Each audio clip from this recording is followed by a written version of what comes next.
CPMൻ്റെ ജില്ലാ സമ്മേളനത്തിൻ്റെ ഉദ്ഘാടന വേദിയിലെ ചൂടുവെള്ളം നൽകിയ ദൃശ്യങ്ങൾ വെച്ചുകൊണ്ട്. അപ്പോൾ അത് പച്ചക്കള്ളമാണ്, അങ്ങനെ ഒരു വിവാദം അതിന് യാതൊരു അടിസ്ഥാനവുമില്ല എന്ന് എല്ലാവർക്കും അറിയാവുന്ന കാര്യമാണ്.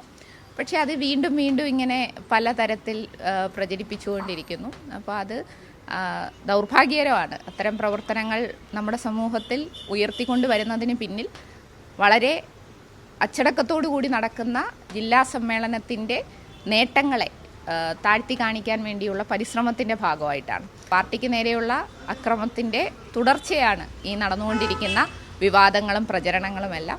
എല്ലായിടത്തും ചെയ്യുന്ന കാര്യം തന്നെയാണ്. നമ്മുടെ വീടുകളിലായാലും ഒരു പരിപാടി പാർട്ടി നടന്നാലും അല്ലെങ്കിൽ ഒരു സമ്മേളനം നടന്നാലും ഒക്കെ നമ്മൾ ഒഴിഞ്ഞ കുപ്പികൾക്കകത്ത് ചൂടുവെള്ളം നിറച്ച്, ഇപ്പോൾ പ്ലാസ്റ്റിക് കുപ്പിയിലാരും കുടിക്കാനുള്ള ചൂടുവെള്ളം അങ്ങനെ നിറയ്ക്കാറില്ലല്ലോ. അപ്പോൾ ചില്ല് കുപ്പിക്കകത്ത് നിറയ്ക്കും, അത് റീസൈക്കിൾ ചെയ്ത് ഉപയോഗിച്ച കുപ്പികളായിരിക്കും. അപ്പോൾ ഇതൊക്കെ ഒരു വലിയ സംഭവമാണോ? ഇങ്ങനത്തെ കാര്യമൊക്കെ നമ്മൾ ഇങ്ങനെ വീണ്ടും വീണ്ടും എടുത്ത് അതിനെ വേറൊരു ആംഗിളിലേക്ക് മാറ്റുക. അപ്പം ഈ ഒരു സത്യാനന്തര കാലത്തെ ഒരു പ്രവർത്തനത്തിൻ്റെ ഭാഗമായിട്ടാണ് ഇത് നമ്മൾ കാണുന്നത്. കള്ളം ഇങ്ങനെ പ്രചരിപ്പിക്കുകയാണ് സത്യമാണെന്നുള്ള നിലയിൽ.